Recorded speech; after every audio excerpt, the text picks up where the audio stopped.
I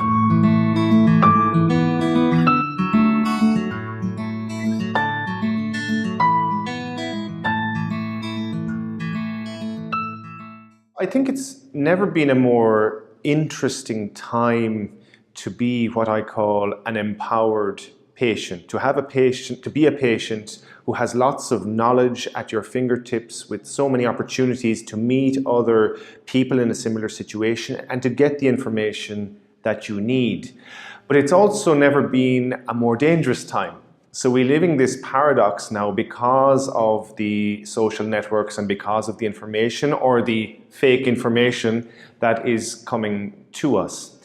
I don't think we can ever fully eradicate this now, unfortunately, but I do think that there are ways in which we can overcome this. I mean, it's a classic mixture, I think, between education of the public and of patients, but of the general public, about how to evaluate and to judge the information that's coming from them, the source of that information, the authenticity of that information, and so on. I also think, though, that there's a mixture of support for genuine organizations in the ecosystem. So we could look at patient organizations, for example. I mean, if there are support mechanisms by which patient organizations can really be helped to work with their community and their members to say, this is really good information, this is really bad information. You can really amplify the good information and in a way squeeze out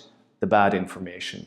And thirdly, I think it's the adoption of best practices and the widespread adoption of best practices can be used, by creators of content. I'm thinking specifically, obviously, of media organizations and so on, whereby, we encourage the adoption and best use of these best practices, again, to really fight against this misinformation. I mean, if we look even further, I think the technology can play a very positive role in this also when we start looking at, artificial intelligence, big data, and the new algorithms that are being developed.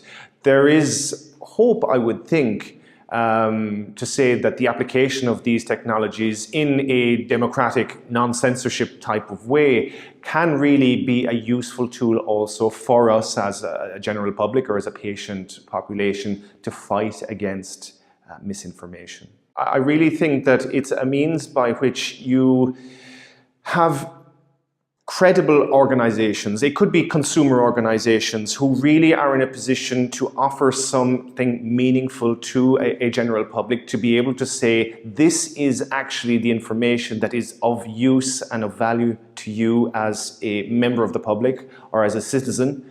And therefore, amplifying that message going forward. I really feel that that's something that has worked for us in the patient movement when misinformation, when fake cures, when all of these kind of, therapies from different countries have been proposed as potential cures. No, the patient organizations have come out very clearly and said, this is not scientifically validated, this is not good information, so therefore you need to discredit it. That's the advice I would certainly give. Obviously, when you're talking about a wider population, then you need to look at the wider sources of information, the wider sources of credibility, large media, mass media, television, radio, and so on. And this is where I think best practices come in within the journalistic movement.